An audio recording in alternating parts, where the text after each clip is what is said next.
On my wife's birthday, I got into a car accident right outside her office building. She ignored all the notification calls, just so she could enjoy a private moment with her first love. Everyone told her I was dead, but she said my acting was terrible. Only when she saw my corpse with her own eyes did she finally feel regret. 01 the day Shun Minjing's first love returned to the country. She had a huge fight with me and left home carrying her luggage. Though I knew she was staying in a rented apartment near her company, I was afraid of angering her, afraid of annoying her and affecting her mood, so I never dared to disturb her. Today is Shun Minjing's birthday, and I decided to bring cake to find her, to apologize and admit my mistakes. But I waited at the entrance of her office building all day long. Crowds came and went through the doors, yet I never caught sight of her figure. I thought she would come to the company today, but apparently not. I called her countless times, but always showed line busy, never connecting, staring at the dozens of unanswered messages I'd sent her in the chat window. I typed out another birthday greeting and hit send. Then I switched to a stranger's chat interface. Seeing the photo they'd sent, I felt a bitter, suffocating ache in my chest. In the photo, Shun Minjing's eyes and brows were filled with joy, and she held a bouquet of flowers in her hands, given to her by the man standing beside her. That man was Lu Ruyan's first love, Gu Xiyai. I couldn't remember how long it had been since I last saw Shun Minjing wear such a blissful smile. The only pity was that this smile belonged to Gu Xiyai. The summer evenings still carried waves of scorching heat, but at this moment, all I felt was a bone-chilling cold in my heart. I put my phone back in my pocket and pulled out the gift I had prepared for Shun Minjing. I couldn't resist opening the gift box, inside which lay a dazzling and delicate necklace. It even had a beautiful name, Soul Entwined Dreams. When we were very young, Shun Minjing once asked me what I wanted to be when I grew up, what kind of person I wanted to become. I'm going to be a designer, I said firmly, holding up the artwork I'd spent so long creating. I'll design the most beautiful necklace in the world, and when I do, I'll give it to you. Shun Minjing looked at me and smiled. What about you? My question seemed to catch her off guard. After a moment's thought, she shook her head. I don't know, but I just want to stay by your side forever. Now I've done it and fulfilled my promise. This necklace in my hand was the birthday gift I prepared for Shun Minjing. I poured my heart and soul into this piece, and it even won the gold medal in the designer competition. But what about her? Did she keep her promise from back then? Perhaps promises are only taken seriously by those who hear them. At this thought, I felt a surge of irritation rising in my heart and inexplicably wanted to leave. So I stepped forward to cross the street. Suddenly, the roar of a truck and blaring horns filled my ears, accompanied by the panicked shouts of the crowd and the piercing screams of several women. I felt everything around me begin to fade away, as if I had broken free from gravity's pull, my body floating weightlessly. Then everything went black before my eyes, and my mind plunged into complete chaos. When I opened my eyes again, I found myself inside Shun Minjing's company building. Looking down, I realized I was floating in midair. Suddenly, it dawned on me I was already dead. Before I could even feel sorrow, I found myself drifting involuntarily toward Shun Minjing's office. At this moment, she was clasping her hands together, tightly closing her eyes to make a wish. And the man beside her was none other than Gu Xiyai. 02, so she had come to the company today, after all. I couldn't see her while waiting at the entrance simply because Gu Xiyai was celebrating her birthday with her. As for all my calls and messages that went unanswered, she just didn't want to respond. After all, with her beloved by her side, I, as her husband, became the outsider instead. Shun Minjing slowly opened her eyes, smiled at Gu Xiyai, and blew out the candle in front of her. Minjing, what did you wish for? Gu Xiyai asked softly, full of anticipation. I won't tell you, or the wish won't come true. Shun Minjing tilted her head slightly, but her gaze never left Gu Xiyai. Gu Xiyai scooped up some frosting from the cake and gently dabbed it on Shun Minjing's nose and cheeks. She didn't dodge or flinch, pretending to be angry.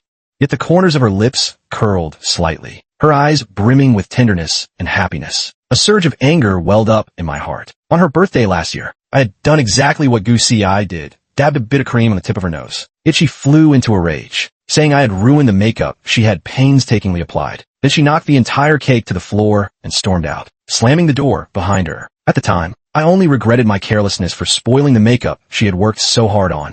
But now looking back, her makeup today was so exquisite it could rival a red carpet celebrity's. Yet her reaction to Gu Xi's behavior was nothing but feigned annoyance. Love and indifference are as clear as day. I first met Shun Minjing at an orphanage, when I bravely stepped in front of her as older children bullied her. From that moment on, she always followed behind me. Every year, people would come to the orphanage to adopt children. That day, a wealthy couple arrived, wanting to adopt me, but I refused. I was afraid that after I left, she would be bullied. To better protect her, I gave up this adoption opportunity to Shun Minjing. She was scared and didn't want to leave me, but I knew such chances were rare. Being adopted by this couple would surely bring her happiness. So I began to encourage her and told that couple about her strengths. And so, still somewhat timid, she entered the Shun family and became Shun Minjing. I still remember her adorable, tearful face before she left, clinging tightly to me, her voice filled with sorrow as if facing an eternal farewell. She made me promise that no matter what happened in the future, we would never abandon each other. I made a pinky promise with her, watching as she boarded the car and drove away. But now that tearful little girl has grown up and forgotten all those childhood promises. I gave so much for this promise, never expecting it would come to this outcome. I can't accept it. I want to confront her. But no matter how I roar, they can't hear a single word. Suddenly, the sound of an ambulance echoed outside, and the clamor of the crowd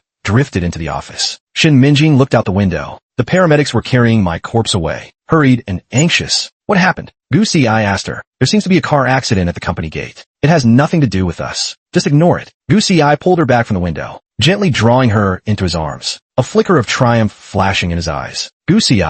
Shun Minjing hesitated as Gu Si leaned closer. Gu Si didn't respond to her words, instead gently lifting her chin with his hand. Suddenly, Shun Minjing's phone rang, causing Gu Si to frown. Shun Minjing picked up the phone on the table, which displayed an unfamiliar number. Just as she was about to answer, Gu Si snatched the phone from her. It must be Li Pingyan calling, he said, placing the phone aside. Don't let him ruin our mood again. Shun Minjing remained silent. My concern for her was actually dismissed as a buzzkill by Gu Si.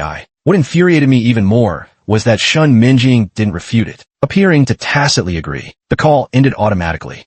But after a few seconds, the phone rang again. 03, seeing the phone ring once more. Gu Si frowned and turned it off completely. Now, there was utter silence. Nothing could disturb him and Shun Minjing anymore. Gu Si finally got his wish and kissed her, and she didn't refuse. Watching this scene unfold before my eyes, I immediately felt a surge of blood rushing to my heart, making my entire body tremble uncontrollably. I wanted to leave this place out of sight, out of mind. But it was as if an invisible wall surrounded me, trapping me no matter how hard I pounded or slammed against it. Suddenly, a little ghost beside me said leisurely, "You're trapped by your own obsession." The obsession it spoke of must be my fixation on Shun Minjing, and I was forced to remain here. Watching the intimacy between the two of them, I fell in love with Shun Minjing when I was 9 years old. I can't even remember exactly when I started loving her, or why I loved her so deeply. Perhaps it began the first time we met, or maybe it started when she was adopted but still sneaked back to find me, bringing a little puppy to keep me company. Or perhaps it began when we met again later. All these years have passed, and Shun Minjing has been like the North Star in the night sky, always guiding my direction. I always thought my life couldn't be without her. But now it seems that whether I'm there or not makes no difference to her at all. A trace of regret began to grow in my heart. The office was too restrictive after all. A birthday celebration shouldn't be held in such a place. Gu Si decided to move elsewhere to continue celebrating Shun Minjing's birthday. She had just led Gu Si to the company entrance when the receptionist hurried over to greet them. "President Shun, someone was just hit by a car at the entrance. There's a lot of blood, and the scene hasn't been cleaned up yet." The receptionist hesitated to finish her sentence, but judging by her lips, I could guess that blood would likely offend Shun Minjing and Gu Si's eyes. Gu Si took out a snow-white handkerchief and handed it to Shun Minjing. "What awful luck. Why did it have to happen right here? Hurry and call someone to clean up the mess outside." Shun Minjing took the handkerchief and covered her nose, her voice icy with disgust. "Hurry up and clean this. Don't let it affect the company." Even though there was no scent of blood in the lobby, even though they hadn't seen anything unclean, they still covered their noses, revealing the disgust and revulsion in their hearts. By the roadside lay the cake I had bought for Shun Minjing, though now smashed and dusted with grime. But if she could just see it, she would surely recognize it as the one I bought for her. For so many years, I bought this exact cake to celebrate her birthday. They took the side door and went straight to the car. So naturally, they didn't see the cake I dropped at the main entrance. Driven by obsession, I followed them to another birthday celebration venue. Gu Si's home. The room was decorated with such warmth, completely different from the home I shared with Shun Minjing. I still remember how warm our home was just after we got married. We were so deeply in love back then. But gradually, she changed. The sound of rushing water reached my ears. Gu Si was showering in the bathroom. Shun Minjing sat on the sofa, her head bowed, with her beautiful hair covering half her face. It was impossible to tell what she was thinking. She turned her phone back on, revealing dozens of missed calls, some from an unfamiliar number, others from my friend Tang. She frowned slightly as she scrolled through the missed calls on her phone. Logically speaking, all those missed calls should have been from me. But now that I'm dead, there's no way I could ever call or text her again. Her finger hovered over the phone screen, hesitating whether to call back when a glass of red wine was handed to her. It was Gu Xiai, who had already emerged from the bathroom. He gently combed through Shen Minjing's hair with his fingers. As the atmosphere in the room grew increasingly warm, I could already guess what their next birthday celebration activity would be. For I was utterly furious and charged toward Shen Minjing, wanted to pull her away from Gu Xiai, but instead, I passed right through her body. Only then did I suddenly remember I was already dead. Shen Minjing placed the wine glass on the coffee table and stood up. I'd better not drink anymore. I still have to drive later. She tried to walk away, but Gu Xiai pulled her back in his arms, his voice tender and helpless. Dreamy, can you stay with me a little longer? Suddenly, Shen Minjing's phone rang again. As soon as she answered the call, Tang Yi's voice, barely containing his anger, came through. Shen Minjing, where are you? Dreamy. Before she could speak, Gu Xiai beside her suddenly called her name in a low, intimate voice. On the other end of the line, Tang Yi froze, then roared in fury. Shen Minjing, what the hell are you doing? Do you even know Li Pingyan? She hung up directly, cutting off Tang Yi's angry shouts. Tang Yi called back almost immediately, but this time Gu Xiai simply powered off Shen Minjing's phone. It seems not only is Li Pingyan annoying, but his friends are just as bothersome. Stop thinking about that annoying Li Pingyan. Now I'm right here in front of you, and we can be together forever from now on. As Gu Xiai spoke, he led Shen Minjing into the room, the door closing softly behind them. Rage swept through my mind like a tsunami. Shen Minjing, I roared with reddened eyes, but only a faint breeze answered me. I tried desperately to stop what was happening before me, yet I could only pass through them again and again, utterly powerless to affect anything. My chest was churning violently, and my shoulders trembled uncontrollably, yet I could only watch helplessly as the scene unfolded before me, their love filling every corner of the room. The agony of 1,000 cuts couldn't compare to this. I had thought death would numb all emotions. So why this fury now? A hatred so fierce it threatened to consume me, whole rage through my mind. Rage made me roar incessantly, yet their voices lingered in my ears without fading, growing louder and more intense. I pounded frantically and helplessly against the invisible wall before me, but escape had become an impossible luxury. Fury completely drowned me. I didn't even notice when they finished, only realizing my obsession with Shen Minjing had vanished. Yet I found myself still unable to leave Shen Minjing's side. Still trapped here, dawn broke, and Shen Minjing finally awoke slowly. Gu Xiai had woken up earlier than her. He took out his phone and skillfully snapped a photo of himself with Shen Minjing, then found me and sent the picture over. His eyes were full of smugness and mockery, but all I felt was disgust and childishness. Shen Minjing walked to the balcony, gazing at the faint glow of dawn in the east. Lost in thought, I drifted over slowly and only then noticed she actually wore an expression of remorse. Gu Xiai walked over and draped a coat over Shen Minjing's shoulder from behind. You didn't do anything wrong. It was Li Pingyan who wronged you first. Hearing his words, I wished I could immediately go up and punch him. He was lying. I've only ever loved Shen Minjing my whole life, but I don't love her anymore. My emotions gradually calmed down. I'm already dead. Why should I care about love anymore? And didn't you also want to divorce him? Divorce? I should have realized it long ago. Even though Shen Minjing and I grew up together as childhood friends, in the end, I was no match for her first love. When she reconnected with Gu Xiai, she began to lose interest in me, neglecting me, looking like she'd lost her soul all day long. I should have left her then. 05. Shen Minjing returned to the company. As she sat in her office and checked her phone again, she saw nothing but missed calls from Tang Yi. Before she could call back, Tang Yi burst into the office, his eyes bloodshot and filled with rage.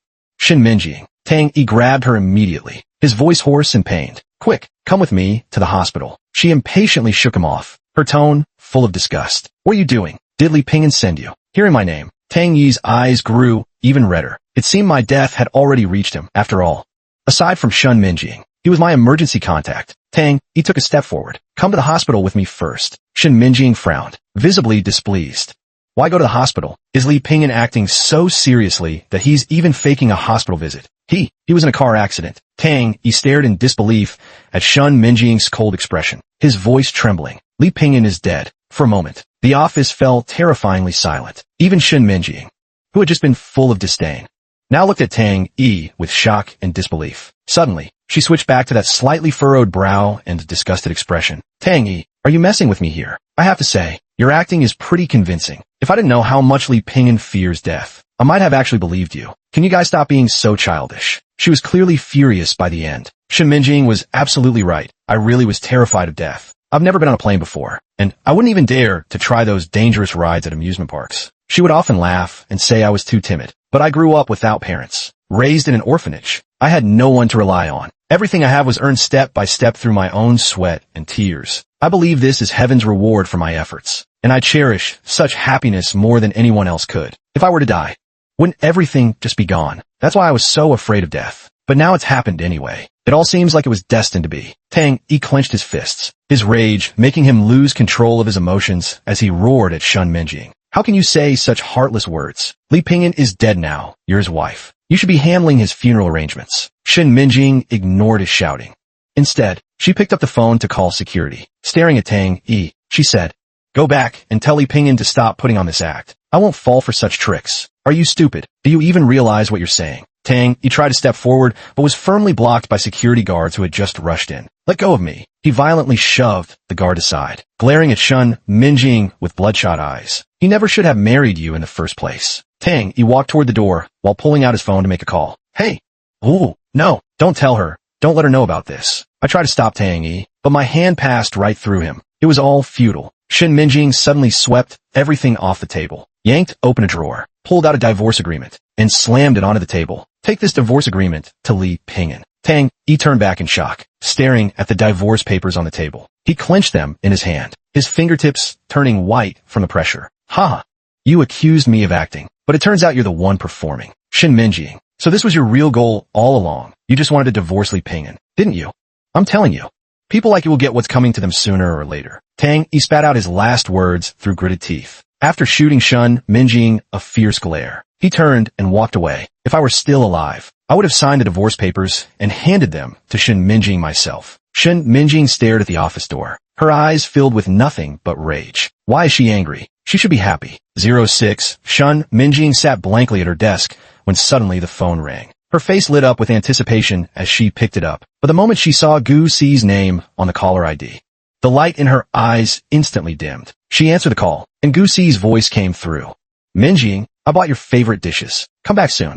Shen Minjing responded briefly before hanging up, staring at her phone screen. She suddenly seemed to remember something and opened our chat window. "Happy birthday, my love. Don't be angry anymore. I'm waiting for you downstairs at your office. Below is a photo of a cake." She suddenly froze, then frantically scrolled through the dozens of unread messages before her. At last, as if realizing something, she panicked and began dialing my number. Time ticked by, and apart from the ringing tone, the only sound in the room was Shen Minjing's breathing. "I'm sorry, the number you dialed cannot be reached." The cold mechanical female voice sent Shen Minjing into complete panic. Grabbing the car keys from her desk, she rushed out of the office straight to the underground parking lot. She started the car swiftly, flooring the accelerator as she sped away. She returned home, our home, hers and mine. But now this house stands empty. The meal I specially prepared for her before going to her company still sits on the table, though most of it is spoiled by now. She could no longer conceal the panic in her eyes. She took out her phone again and began frantically dialing my number, but no one ever answered. Her hands trembling, she dialed Tang Yi's number. "Where's Li Pingyan? Put him on the phone." Tang Yi's furious voice came through the receiver. "Didn't you say you wanted a divorce from him? I'm asking you where Li Pingyan is. Put him on the phone right now." "I told you. Li Pingyan is dead. He's dead. You don't believe me? Fine. Get your ass to the hospital right now and see for yourself." Shen Minjing collapsed onto the floor, her phone skidding away. She clutched at the nearby cabinet, trying several times to stand up, but ultimately failing. Finally, the panicked Shen Minjing grabbed her phone and rushed downstairs to her car. This time, she drove even faster than when heading home. When she arrived at the hospital, Tang Yi stood beside my corpse with tear-streaked cheeks and a haggard expression, still clutching my autopsy report in his hand. Meanwhile, Ro was weeping uncontrollably nearby. She had finally found out. Shen Minjing staggered a few steps before finally reaching my lifeless body, her face deathly pale. She looked at my face in confusion, barely managing to steady herself by leaning against the wall. Seeing Shen Minjing arrive, Tang Yi roared again. "Come on, open your eyes wide and see for yourself. Only now will you believe it, right? Why? Li Pingyan was such a good man. What did he ever do wrong? How could fate be so cruel to him?" He took out a gift box and slowly opened it. Even in death, he was still clutching this gift meant for you. Tang Yi took out the necklace from the box and held it before Shen Minjing. "This is the gold award-winning piece from the designer competition, and he even named it after you, called Soul Haunting Dreams." Shen Minjing froze, tears streaming down her cheeks as she stared fixedly at the meteorite pendant on the necklace. Reaching out to take it, Tang Yi abruptly pulled it back and roared, "Do you think you deserve it?" As if provoked, Shen Minjing pointed at Ro beside them and demanded angrily, Why is she here? Li Ping'an loves her. They've been together all along. Don't think I don't know. Suddenly, I understood. I realized why Shen Minjing had changed so much back then. She had misunderstood me. 07 Tang, he roared in anger. She's Li Ping'an's sister. Shen Minjing froze. Her eyes filled with disbelief, while Ro Ro beside her wore an expression of grief and shock. Tang Yi stared into Shen Minjing's eyes and enunciated each word deliberately. His biological sister. Ruru is indeed my biological sister. A fact I discovered when donating blood. Back then, both my sister and I were abandoned. But fortunately, she was taken in by her adoptive parents. They treated her very well. So when I found them, they asked me to keep this secret, not wanting her to know she was adopted. I didn't want her to know either. After all, I've experienced the pain of being abandoned before, and I couldn't bear the thought of her going through that. Sui and Rauraus Iais. I was always just a very kind older brother to her. Nothing more. Ro-Ro's tears fell like broken strings of pearls, endlessly streaming down. The first time I saw him, I felt an instant connection. To think he was actually my own brother. But now that I've just found out, he's already. Ro-Ro was so overcome with grief, she couldn't speak. And it broke my heart to see her like this. I anxiously hovered around her, wanted to wipe away her tears, longing even more to hold her tight and comfort her. But now I could do nothing at all. Shen Minjing's mouth hung open as she shook her head, her eyes filled with disbelief. Yet she couldn't utter a single word. Ping'an didn't want Ro-Ro to know. So I was the only one who knew about this. If only you had been willing to believe him and asked him, he would surely have told you everything. But what about you? Not only were you unwilling to trust Ping'an, you even doubted him, hurting him with your own baseless assumptions. Shen Minjing stood frozen, her hands trembling uncontrollably, her lips drained of all color. I truly feel Ping'an's love was wasted on you. He loved you so deeply. Yet this is the ending he gets. Tang Yi's eyes grew redder as he spoke, gripping Shen Minjing's shoulders. He demanded harshly, do you think you've treated him right? He had the accident right under your office building. And you didn't even know? What were you doing when he died?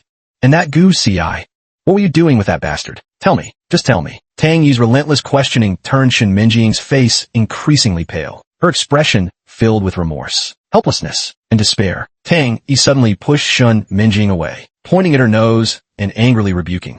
You, Shen Minjing, you're the one who betrayed this family. Shen Minjing lowered her head and remained silent. I never wanted to tell Ro-Ro about Ping'an's death, but I had no choice. He had no other family left in this world. When I came to find you, all you could think about was divorcing him. Just try to cut all ties with Ping'an. What are you doing here now? He's already gone. Are you satisfied? You can get the hell out now. Shen Minjing raised her head, wiped the tears from her face, and looked at my corpse. I'm taking Ping'an home. Are you even worthy? Tang Yi glared at Shen Minjing, his eyes full of disgust. I am his wife. Don't even think about it. Tang Yi blocked Shen Minjing's path. If Ping'an were still alive, he would have found you disgusting too. As these words fell, a look of shame flooded Shen Minjing's face, and she couldn't even bring herself to meet Tang Yi's gaze. At that moment, the police arrived. The hit-and-run driver who killed me has been caught. 8 inches the police station. Shen Minjing sat across from the driver who caused the accident, clenching her fists tightly, her eyes filled with rage. President Shen.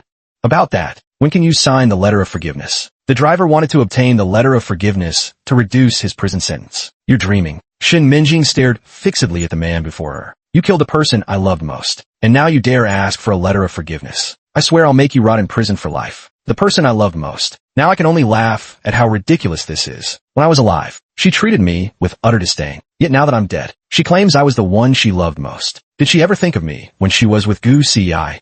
Didn't we agree on this beforehand? The hit-and-run driver grew frantic. Your people told me to scare him and promised me a letter of forgiveness afterward. That's the only reason I dare to hit him. I thought he'd dodge it, but he seemed completely out of it, didn't even try to avoid the car. So the hit-and-run driver looked at Shen Minjing, whose eyes seemed ready to devour him, and his voice gradually faded. Suddenly, as if struck by a thought, he straightened his back. I've got a recording. I kept it back up when your people came to me. If you don't sign the letter of understanding, I'll hand this recording over to the police. Shen Minjing slammed the table violently. Who put you up to this? The previously defiant, quietly guarding a lifetime of accidents as the driver immediately shrank back. Yes, Mr. Gu. Unable to withstand the pressure. The quietly guarding a lifetime of accidents as the driver revealed Gu's involvement in the matter. Gu Ci told the driver that I was just an orphan who wouldn't cause any trouble. That even Shen Minjing was now on his side and wouldn't care whether I lived or died. He assured the driver to act boldly, promising they'd eventually sign a letter of understanding and no one would pursue the matter. Hearing these words, Shen Minjing froze momentarily before collapsing back into her chair, clutching her chest tightly, unable to recover for a long while. Shen Minjing went straight to Gu Ci's house after leaving the police station. She looked at Gu Xi, who was preparing a meal. Ping'an was hit by a car. Gu feigned surprise and asked with concern, "How is he injured?" Shen Minjing remained silent, while Gu Xi continued arranging the dishes on the dining table. It shouldn't be anything serious. And besides, the car wasn't that big. Shen Minjing frowned. How do you know the car wasn't big? Guan realized he'd slipped up and quickly tried to cover. I was just guessing. No, you weren't guessing. You were the one behind this. Shen Minjing watched Gu Xi's flustered expression and took out her phone, playing the audio she had just recorded from the quietly guarding a lifetime of accidents as the driver. Seeing Gu Xi's stunned look, she couldn't hold back her fury. How could you be so cruel? Gu Xi stopped pretending and laid his cards on the table. Didn't you hate him? I thought I was helping you get rid of a nuisance. Weren't you struggling with divorce plans anyway? Shen Minjing grabbed Gu Xi's collar and shouted angrily. You were the one who framed Ping'an for cheating. That woman was his own sister. You came back just to get close to me. You wanted me to misunderstand Ping'an. Now Ping'an is dead. She raised her hand and slapped the stunned Gu Xi. Finally snapping out of it, Gu Xi roared. That was his bad luck. Who can you blame for that? Shen Minjing frantically clawed at Gu Xi. It's you. It's all your fault. If it weren't for you, Ping'an wouldn't have died. Gu Xi suddenly pushed her away, glaring at her with uncontrollable fury. Stop pretending. You just want to shift all the blame onto me to ease your own guilty conscience. Yes, I framed Li Ping'an, and I was the one who hired someone to hit him with a car. But if you truly loved him, how could I have come between you? In the end, it's all because of you. If it weren't for you, why would I have even thought of harming him? Shen Minjing trembled with rage, suddenly breaking into violent coughs until she spat out a mouthful of blood. Watching them engage in this disgusting blame-shifting was utterly pointless. Yet I still couldn't bring myself to leave. What binds me now is Shen Minjing's obsession. 09 Gu Xi was sent to prison by Shen Minjing. Once tall and handsome, he didn't fare well in prison. His good looks made him a frequent target of harassment from other inmates. But because of this, he clashed with them, resulting in having his legs broken. Now he's so emaciated he barely looks human anymore. Shen Minjing was still legally my wife, so she took my ashes home and completed the death formalities for me. From that day on, she never left the house again. She spent entire days curled up in a room, clutching my clothes and sleeping around the clock. Once she was impeccably dressed and strikingly beautiful, but now she had heavy dark circles under her eyes, her complexion sallow and gaunt, her hair perpetually unkempt. While rummaging through my belongings, she came across my diary. This journal chronicles every moment from my first encounter with Shen Minjing, through our separation and reunion, all the way to the fragments of our married life. It held my most beautiful memories from the past. Tears of remorse streamed down her face as she read the words in the diary. But what's the use of all this? Until she turned to the last page, the one I had written the day before her birthday. Tomorrow is Minjing's birthday. I must see her, no matter how angry she is. I won't blame her. I just want her to come back to me. I once promised her I'd become a designer, and now I want to give her my most cherished work. Soulbound longing. I love you so much. Minjing, please come back. Let's just go back to how things were before. The diary ends here, because the next day I died. Shen Minjing wept bitterly, clutching my notebook to her chest while wailing my name over and over. Ping'an, I was wrong. It's all my fault. Please come back, won't you? Whether it was guilt or remorse, it no longer held any meaning now. From then on, Shen Minjing became even more peculiar. She began starving herself, refusing to eat anything, and would often turn on the gas while pacing endlessly around the room. Only then did I realize what she intended to do. But I couldn't let her do this. I watched Shen Minjing pacing around the room at this moment. Shen Minjing. She suddenly froze, turning her head as if she could actually hear. Ping'an. She became extremely agitated, her voice even trembling. At that moment, I realized she could actually see me. She walked over, trying to hug me, but her arms passed right through empty air. Ping'an, I finally see you. I miss you so much, but I don't want to see you. I gazed coldly at Shen Minjing, my voice calm and detached.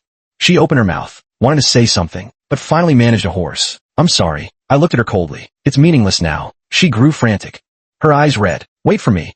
I'll come to you right now. I watched Shen Minjing searching for a lighter. Even if you die now, it won't change anything. When do you think I first started appearing by your side? She suddenly froze, her expression gradually shifting from shock to complete breakdown. I died on your birthday. From the moment that car hit me, I've been right beside you.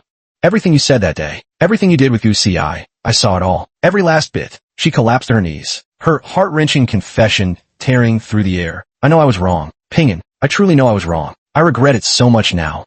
Watching her in this state, I felt nothing but desolation in my heart. Not for her sake, but for my own life. I had tried so hard to live well, yet still couldn't escape the fate of losing everything. Suddenly, Shen Minjing, who had been kneeling on the ground moments ago, glared fiercely, and hurled her phone violently at the kitchen stove. In an instant, roaring flames engulfed the space, and the deafening sound of an explosion filled the air. Shin Minjing appeared beside me, looking at me with joy as she rushed forward to embrace me. But she was mistaken. With her death, the final obsession that had trapped my soul dissipated. She watched as I slowly dissipated, her eyes filled with despair and panic, but it was already too late. The end.